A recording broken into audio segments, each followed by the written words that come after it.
Hello dear students, welcome to आस्कर education.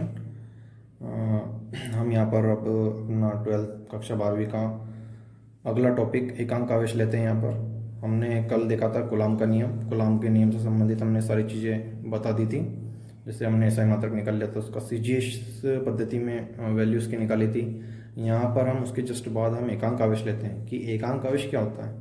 SI मात्रक में भी देखेंगे हम इसको और उसको सीजीएस मात्रक में भी देखेंगे। तो यहाँ पर सबसे पहले हम इसको एसआई मात्रक में देखते हैं। एसआई मात्रक में हम एकांक आवेश की परिभाषा आपको इस प्रकार से बताते हैं। यहाँ हम जानते हैं, हम क्या जानते हैं, हम सूत्र एक जानते हैं, F बराबर 1/4πε0 इंटू Q1 Q2/r²। ये हमारे पास यहाँ पर सूत्र हैं। या आप लोग जानते होंगे कि हमने जब कूलाम का नियम को हल किया था तो 1/4πε0 इसका मान 9 × 10⁹ के भी बराबर है, इसलिए हमने इसकी जगह पर 9 × 10⁹ रख दिया है। इंटू Q1 Q2/r², ये हमारे पास ऐसे ही है, ये हमारे पास कूलाम के नियम से निकला हुआ है। यहाँ हम इसको समीकरण नंबर 1 दे देते हैं। अब यहाँ पर हम एकांक आवेश को किस प्रकार से परिभाषित करें, तो यहाँ हम इसकी प्रोसेस जानते हैं।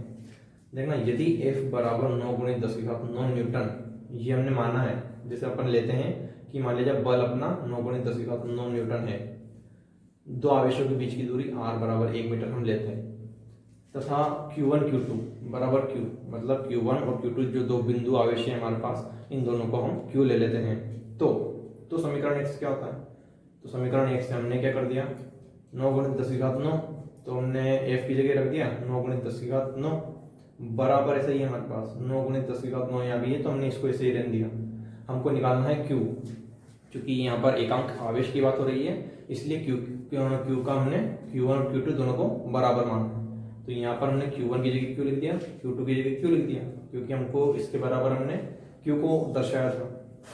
R का वर्ग मतलब हम जानते हैं R का मान 1 होता है, तो R की जगह हमने 1 लिख दिया, इसका वर्ग। अब इसको आगे हल करते हैं। देखना, यहाँ पर हमारे पास 9 × 10⁹ बराबर 9 × 10⁹। यदि मान लिया इस 9 × 10⁹ को इधर लाएंगे तो ये बटे में होगा, भाग में हो जाएगा, तो ये कट जाएगा। तो हमने इसको इधर नहीं लाके हमने 9 से 9 काट दिया एक बार, और 10⁹ से 10⁹ एक बार काट दिया। हमारे पास क्या बचा यहाँ पर, हमारे पास 1 और 1 बचा। 1 का 1 में गुणा किया हमने तो कितना आया, 1 बराबर, यहाँ 1 है, 1 से कोई मतलब नहीं है, हम यहाँ Q और Q देख लेते हैं। तो कितना हो जाएगा, Q × Q, Q की घात 2, ये हमारे पास है। हम इसको या करके Q वर्ग पहले लिख लिया, बाद में बराबर 1 लिख दिया। हम इसको या करके Q बराबर, क्योंकि ये जो वर्ग है उधर जाने पर क्या हो जाएगा, रूट में हो जाएगा, तो यहाँ √1 हो जाएगा। हम यहाँ हम देख लेते हैं Q बराबर ±1, यहाँ पर 1 की वैल्यू प्लस में भी आ सकती है और हमारे पास माइनस में भी आती है, तो यहाँ हमने रख दिया ±1।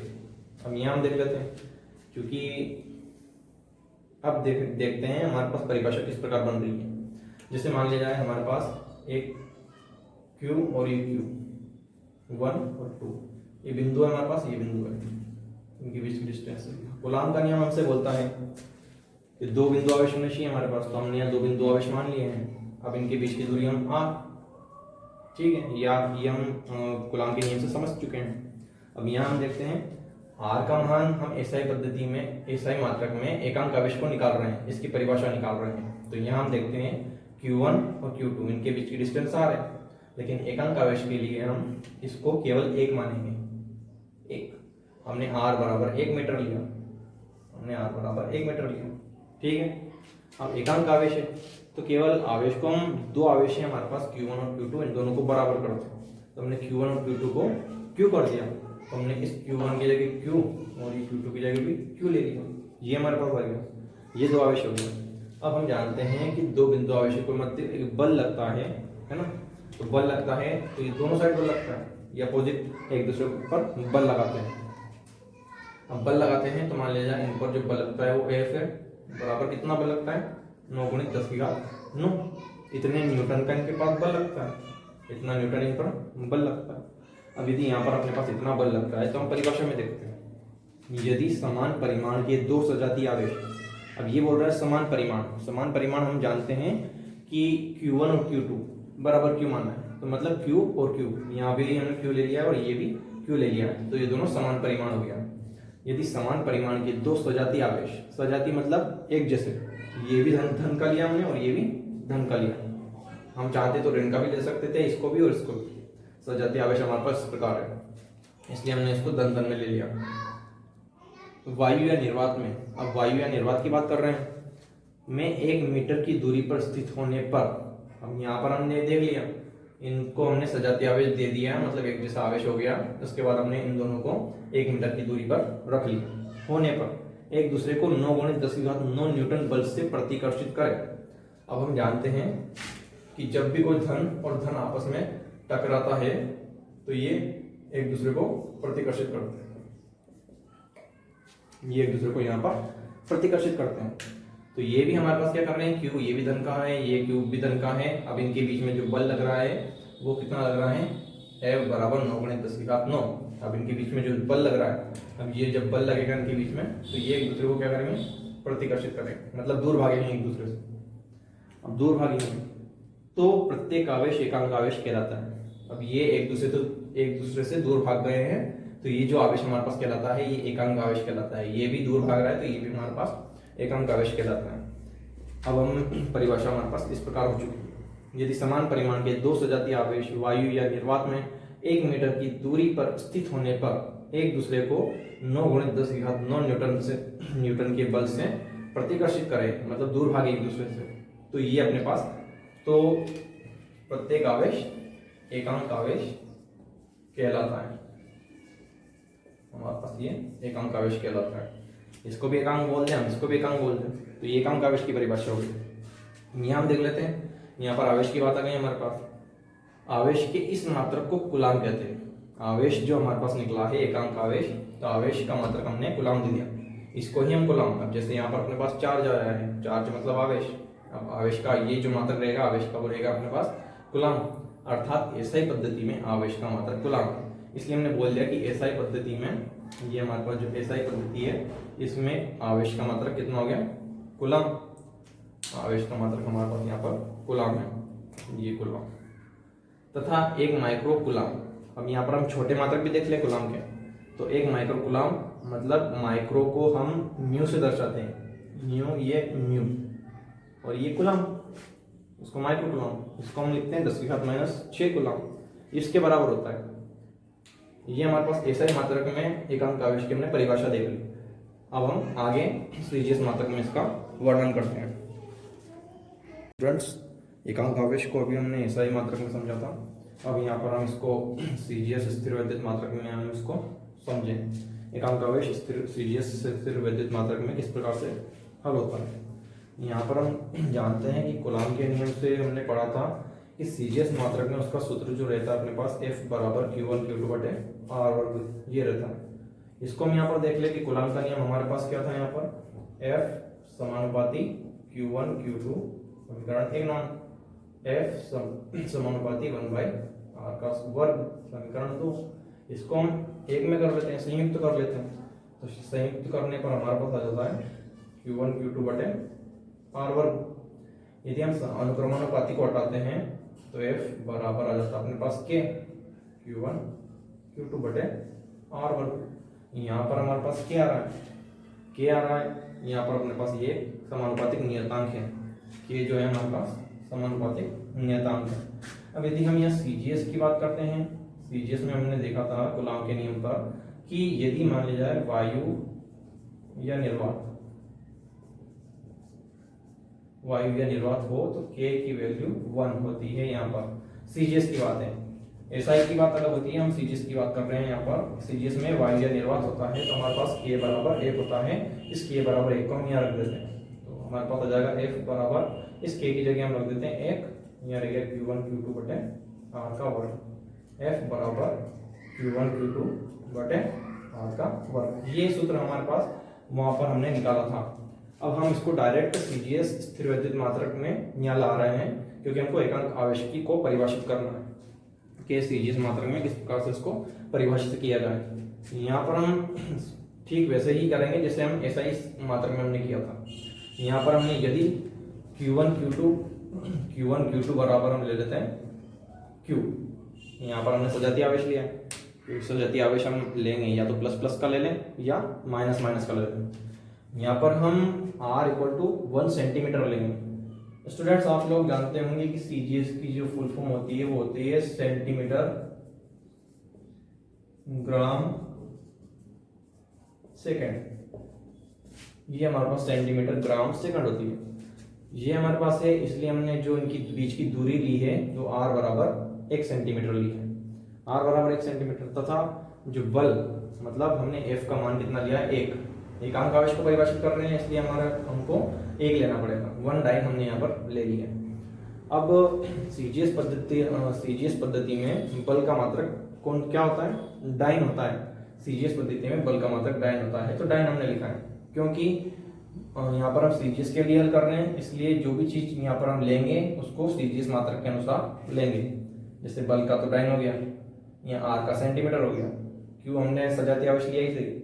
अब इन समीकरण 1 से ये जो वैल्यू हमको दी गई है, जो मान दिए गए हैं, इसको समीकरण 1 में हम रख देते हैं। देखना यहाँ पर बल का मान कितना है 1, तो हमने एफ की जगह रख दिया 1 बराबर Q1 Q2, ये दोनों तो Q के बराबर है, तो हमने यहाँ Q रख दिया और यहाँ भी Q रख दिया। फिर बटे आर वर्ग है, आर हमारे पास कितना है 1 सेंटीमीटर, तो 1 का वर्ग हमने यहाँ लिख दिया, तो हमारे पास ये आ गया। इसको हल करते हैं आगे, तो देखना 1 का तो 1 हमारे पास रह गया, 1 का वर्ग का 1 ही होता है, इसलिए हम इसको छोड़ देते हैं। Q और Q का गुणा किया हमने तो कितना आ गया Q की घात 2, या फिर हम Q की घात 2 बराबर 1 लिख सकते हैं इसको, या इसको अंडर रूट में भेज दें, स्क्वायर उधर जाएगा अपने पास, ये वर्ग उधर गया तो ये अंडर रूट में 1 हो गया, या Q बराबर प्लस माइनस 1 हो गया। हमारे पास यहाँ पर 1 की 2 मान आ सकते हैं, तो प्लस में और 1 माइनस में। अब हम इसकी परिभाषा को देखते हैं। यदि समान परिमाण के 2 सजातीय आवेश, तो वही हमारे पास कंडीशन आ गई वापस, ये एक तरफ Q1 है एक तरफ Q2 है, इनके बीच की दूरी हमारे पास कितनी है R, ये हमारे पास R है। यदि समान परिमाण के 2 सजातीय आवेश वायु या निर्वात में 1 सेंटीमीटर की दूरी पर हो, हमारे पास R का मान कितना है 1 सेंटीमीटर, ठीक है, क्योंकि हम सीजीएस की बात कर रहे हैं, सीजीएस का मतलब वो होता है सेंटीमीटर ग्राम सेकंड, इसलिए हमने R बराबर 1 सेंटीमीटर लिया। सजातीय आवेश की जो बात हो रही है, सजातीय आवेश या तो हम प्लस का ले लें दोनों को, या दोनों को माइनस का ले लें, तो हमने इसको प्लस का ले लिया, इसको भी प्लस का ले लिया, प्लस का लिया। निर्वात में 1 सेंटीमीटर की दूरी पर स्थित होने पर, अब ये 1 सेंटीमीटर की दूरी पर स्थित है दोनों सजातीय आवेश, पर एक दूसरे को एक डाइन के बल से प्रतिकर्षित करें। अब ये क्या कर रहे हैं, ये दोनों एक दूसरे से 1 सेंटीमीटर की दूरी पर हैं और एक इनके बीच में बल लग रहा है, F बराबर कितना बल लग रहा है 1 डाइन। अब 1 डाइन का बल लग रहा है इनके बीच में, तो ये जैसे ही एक दूसरे के पास में आते हैं तो ये क्या हो जाते हैं आपस में, फिर ये प्रतिकर्षित हो जाते हैं, एक दूसरे से दूर हटने लगते हैं, प्रतिकर्षित हो जाते हैं। तो प्रत्येक आवेश हमारे पास क्या कहलाता है, एकांक आवेश। इस प्रकार हमारी एकांक आवेश की परिभाषा निकलती है। तो इस प्रकार हम एकांक आवेश को परिभाषित करते हैं। स्टूडेंट्स यहाँ पर आवेश का जो यह मात्रक है, हमने एकांक आवेश की परिभाषा को देखा है, आवेश का जो यह मात्रक होता है वो उसको हम स्थिर वैद्युत मात्रक आवेश या तो ये बोले या स्थिर कूलाम बोले। जैसा कि हमने ऐसा ही जो मात्रक थे उसमें हमने उसको मात्रक आवेश का मात्रक कूलाम निकाला था, उसी प्रकार हमारे पास सीजीएस इसका मात्रक आवेश का मात्रक जो रहता है सीजीएस में वो स्थिर वैद्युत मात्रक आवेश, इतना लंबा हम इसको बोलेंगे, या फिर हम इसको स्थिर कूलाम भी बोल सकते हैं। तो ऑब्जेक्ट के हिसाब से हमको ध्यान रखना है कि हमको तो आवेश का सीजीएस मात्रक ये दोनों याद रखने पड़ेंगे। हालांकि तुम्हें ये याद हो जाएगा, लेकिन इसको भी याद रखें ताकि कभी बाई चांस कोई ऑप्शनल टाइप क्वेश्चन आ जाए तुम्हारे पास तो फिर समस्या रहे, क्योंकि यहाँ पर तुम ये जानते हो स्थिर कूलाम, ये तो जानते ही नहीं हो, फिर इसलिए तुम ये भी आप लोग ये भी याद रखना, स्थिर वैद्युत मात्रक आवेश। यही हमारे यहाँ पर इसका सॉल्यूशन है। स्टूडेंट्स अब हम यहाँ पर अगला टॉपिक माध्यम का परावैद्युतांक को समझते हैं कि माध्यम का परावैद्युतांक क्या होता है। हम जानते हैं कि एप्सिलॉन इक्वल टू एप्सिलॉन 0 के, ये हमारे पास यहाँ पर है। अब ये एप्सिलॉन इक्वल टू एप्सिलॉन 0 के ये हमारे पास कहाँ से आया, तो ये हमारे पास कूलाम के नियम से हमने इसको हल किया था। आप लोग जानते हैं कि कूलाम का नियम हमसे बोलता है कि जो बल होता है वो Q1 Q2 मतलब आवेशों के परिमाण के गुणनफल के समानुपाती और तथा उनके बीच की दूरी के वर्ग के व्युत्क्रमानुपाती होता है। समीकरण 1, समीकरण 2 इसको संयुक्त हम करते हैं यहाँ पर, F समानुपाती Q1 Q2 बटे R का वर्ग, ये हमारे पास आया। अब हम इसको समानुपात को हटाते हैं तो हमारे पास एक आता है के, एक नियतांक आता है Q1 Q2 बटे R का वर्ग। अब हमारे पास ये सूत्र है, इस सूत्र पर हमारे पास एसआई पद्धति में हम देखते हैं हमारे पास दो कंडीशन आती है, एक फर्स्ट और एक सेकंड कंडीशन आती है। फर्स्ट और सेकंड कंडीशन आती है तो फर्स्ट कंडीशन को हम देख लेते हैं यहाँ पर कि जब माध्यम हमारा वायु या निर्वात हो, जब माध्यम वायु या निर्वात हो तो हमारे पास क्या होता है, के का मान लेते हैं 1/4πε0 के, जीरो लेते हैं, 1 के इक्वल टू 1/4πε0। सेकंड कंडीशन बोलते हैं कि वायु या निर्वात को छोड़कर माध्यम का अन्य वायु या निर्वात को छोड़कर अन्य कोई माध्यम हो, अन्य कोई माध्यम हो, अन्य कोई माध्यम हो, हमने वायु या निर्वात को छोड़ दिया, ऐसा इस पद्धति जो है उस पर हमारे पास दो कंडीशन फॉलो होती है। यहाँ पर सेकंड कंडीशन बोल रही है वायु या निर्वात को छोड़कर अन्य कोई माध्यम, मतलब तब हमारे पास जो के का मान होता है, के बराबर होता है 1/4πε0 इंटू 1/k। ये हमारे पास कैपिटल के है, ये जो के है, जो हमारे पास कैपिटल के है, ये होता है माध्यम का परावैद्युतांक।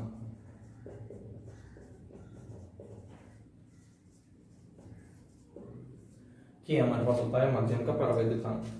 अब हम यहाँ से इसको देखते हैं तो इसमें हम क्या कर सकते हैं कि या इसको आप लिख सकते हैं 1/4πε0 के को साथ में लिख दो, ε0 के, ये हमने लिख दिया है ना। इसके बाद हम देख लेते हैं कि या 1/4π, ये जो ε0 और के है इसको हम सिंगल एप्सिलॉन लिख सकते हैं यहाँ पर, क्योंकि ये जो होती है जो ε0 के, हमने इसको लिखा है एप्सिलॉन। ये हमारे पास क्या होती है, वायु, ये होती है वायु या निर्वात की निरपेक्ष विद्युतशीलता, मतलब जो ε0 होती है ये वायु या निर्वात की विद्युतशीलता है। ε0 हमारे पास वायु या निर्वात की विद्युतशीलता है, जबकि जो एप्सिलॉन है वो माध्यम की विद्युतशीलता है, माध्यम की विद्युतशीलता हमारे पास यहाँ पर माध्यम की विद्युतशीलता हुई। अब यहाँ पर हम इसको समझ गए हैं कि किस प्रकार से हुआ है हमारे पास। ये हम इसको यहाँ से आपको बता देते हैं कि ये इसका जो टॉपिक है ये साइड से है, ये आप इसको इस प्रकार से समझ सकते हैं कि ये क्या होता है हमारे पास। हमने यहाँ पर बता दिया है कि ये इसके बराबर होता है, इसलिए हमने इसको यहाँ लिख दिया ε0 के इक्वल टू एप्सिलॉन। ये होता है ε0 वायु या निर्वात की विद्युतशीलता है, जबकि एप्सिलॉन जो रहेगा इसके साथ में के जुड़ गया है तो ये हो गया माध्यम की विद्युतशीलता। इसलिए हमने डायरेक्ट लिख दिया है कि हम जानते हैं कि एप्सिलॉन इक्वल टू ε0 के। यहाँ पर हम के की वैल्यू निकाल लेते हैं, के का मान निकाल लेते हैं। ये एप्सिलॉन ऐसे ही है हमारे पास, जो गुणे में है वो इधर आने के बाद भाग में हो जाता है, तो हमारे पास ε/ε0 हो गया बराबर के हो गया, या हम के बराबर ε/ε0। हमने हिंदी में इसको यहाँ पर लिख भी दिया है कि के क्या है हमारे पास, माध्यम का परावैद्युतांक, ये हम जानते हैं, ये कैपिटल के है हमारे पास। एप्सिलॉन क्या है, हम जानते हैं कि माध्यम की निरपेक्ष विद्युतशीलता। ε0 क्या है, ये वायु या निर्वात की निरपेक्ष विद्युतशीलता। हमने इसको इस प्रकार से हिंदी में लिख दिया, इसको हम इस प्रकार से परिभाषित कर सकते हैं। तो देखना है यहाँ पर किसी माध्यम का परावैद्युतांक, मतलब माध्यम का परावैद्युतांक, ये उस माध्यम की निरपेक्ष विद्युतशीलता, मतलब माध्यम की निरपेक्ष विद्युतशीलता और वायु या निर्वात की निरपेक्ष विद्युतशीलता के तुल्य होती है। वायु या निर्वात की निरपेक्ष विद्युतशीलता के तुल्य होती है। तो ये हमारे पास इस प्रकार से इसकी परावैद्युतांक की परिभाषा बन गई है। तो ये हमारे पास यहाँ पर परावैद्युतांक हुआ। स्टूडेंट्स, यहाँ पर हम कुछ नोट देख लेते हैं, जो हमने भी एकांकावेश और कूलाम संबंधी नियम के बारे में जो समझा है उसके बारे में कुछ फैक्ट पढ़ लेते हैं। यहाँ पर आप सभी को ये चीज़ें याद होनी चाहिए। एक कूलाम हमारे पास कितने स्थिर कूलाम के बराबर होता है, तो 3 × 10⁻10 स्थिर कूलाम के बराबर हमारे पास यहाँ पर एक कूलाम होता है। यहाँ पर एक कूलाम हमारे पास क्या होता है, एक कूलाम। स्टूडेंट्स, आप जानते होंगे कि सीजीएस पद्धति में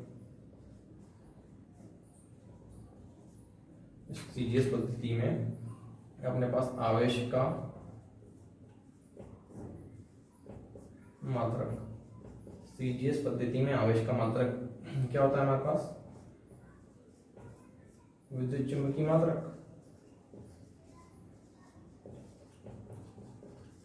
सीजीएस पद्धति में आवेश का मात्रक हमारे पास होता है विद्युत चुंबकीय मात्रक। इसको ही हम एक गुलाम भी बोल सकते हैं, या एक गुलाम कहते हैं। ये हमारे पास एक गुलाम कहलाता है, इसलिए हम विद्युत चुंबकीय मात्रक को एक गुलाम भी कह सकते हैं। इसलिए एक गुलाम हमारे पास कितने स्थित गुलाम के बराबर होता है, तो 3 × 10⁻10 ये होता है हमारे पास। उसी प्रकार हम यहाँ देखते हैं कि एक गुलाम में हमारे पास कितना स्थिर गुलाम होता है, तो ये आप देखते हैं 3 × 10⁻9 स्थिर गुलाम के बराबर एक गुलाम होता है। गुलाम तो आप जानते हैं आवेश का मात्रक है। आवेश का कौन सा मात्रक है? आवेश का ऐसा ही मात्रक है, आवेश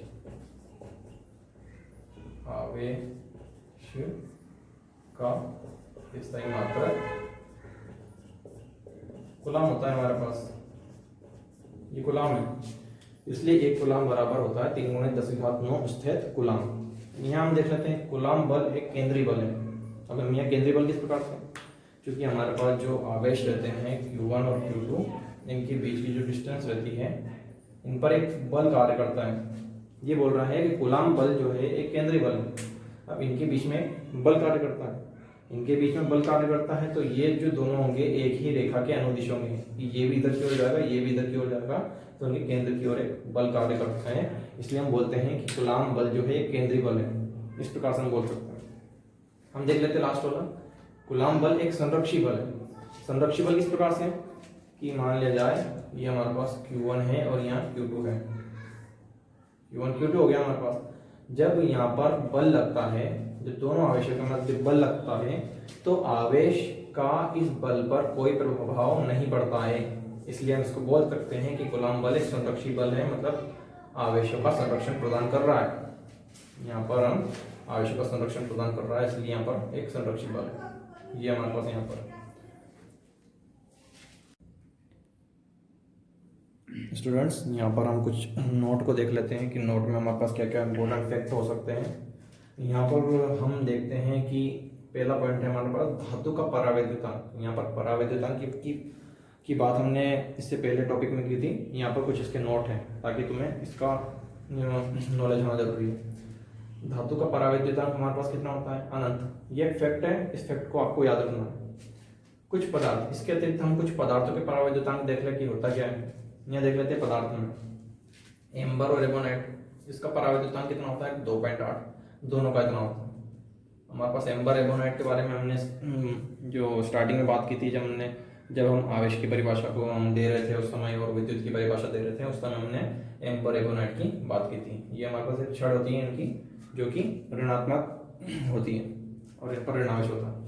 कांच की बात कर ले हम। कांच तो आप जानते हो क्या होता है। कांच का परावैद्युतांक याद रखना 5.10 होता है अपने पास।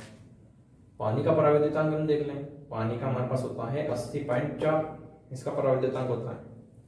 मोम तो आप सभी लोग जानते होंगे, क्योंकि यहाँ पर मोम का जो परावैद्युतांक है हमारे पास 2 से 2.3 होता है। केरोसिन, मतलब जो अपन केरोसिन सोसाइटी से लेके आते हैं, ये हमारे पास केरोसिन का होता है अपने पास परावैद्युतांक 2.0। हाइड्रोजन, ये गैस है हमारे पास, इस गैस का परावैद्युतांक 1.0027 ये होता है। नाइट्रोजन का देख लें। कुछ गैसें हैं जिसके परावैद्युतांक हमको याद होना चाहिए। नाइट्रोजन का हमारे पास होता है 1.00058, ये हमारे पास नाइट्रोजन का होता है। वायु में तो विभिन्न प्रकार की गैसें रहती हैं, उसमें तो नाइट्रोजन रहती है, ऑक्सीजन रहती है, अन्य गैसें रहती हैं। तो वायु का जो परावैद्युतांक है, सभी गैसों को मिलाकर उसका जो परावैद्युतांक है वो 1.000056 ये होता है अपने पास। ऑक्सीजन, अब इसके बाद हम ऑक्सीजन को देखते हैं। ऑक्सीजन जो गैस है उसका जो परावैद्युतांक है, ऑक्सीजन जो जीवनदायिनी गैस जिसको बोलते हैं, जिसके कारण हम जीवित हैं, ये ऑक्सीजन गैस है, इसका परावैद्युतांक होता है 1.00053। अभ्रक है, अभ्रक हमारे पास यूज होता है, जिसको हम माइका बोलते हैं, मीका बोलते हैं, मीका। तो अभ्रक का होता है परावैद्युतांक 5.7 से 6.7, ये इसका अभ्रक का होता है परावैद्युतांक। ग्लिसरॉल का हम देख लेते हैं। ग्लिसरॉल जो कि हम यूज करते हैं ठंडे दिनों में ग्लिसरॉल, तो यहाँ पर इसका परावैद्युतांक होता है 4.3। स्टूडेंट्स, ये फैक्ट आपको याद होना जरूरी है, ताकि जो जब भी कोई ऑप्शनल टाइप क्वेश्चन आ जाए आपके पास तो आप उसको सोल्व कर सकें और आपका मार्क्स नहीं कटे, इसलिए आपको ये याद रखना जरूरी है। स्टूडेंट्स, हमारी आज की क्लास यहीं ख़त्म होती है और हम अपने अगले टॉपिक अगले पार्ट में लेके आएंगे। थैंक्स फॉर वॉचिंग, और इसको ज़्यादा से ज़्यादा सब्सक्राइब करें, लाइक करें और अपने जितने भी फ्रेंड्स हैं उन तक वीडियो को पहुंचाएं ताकि वो भी इस लॉकडाउन में अपनी स्टडी को जारी रखें, ताकि उनका किसी प्रकार से कोई नुकसान ना हो और आगे अच्छा से अच्छा रिजल्ट वो शो कर सकें।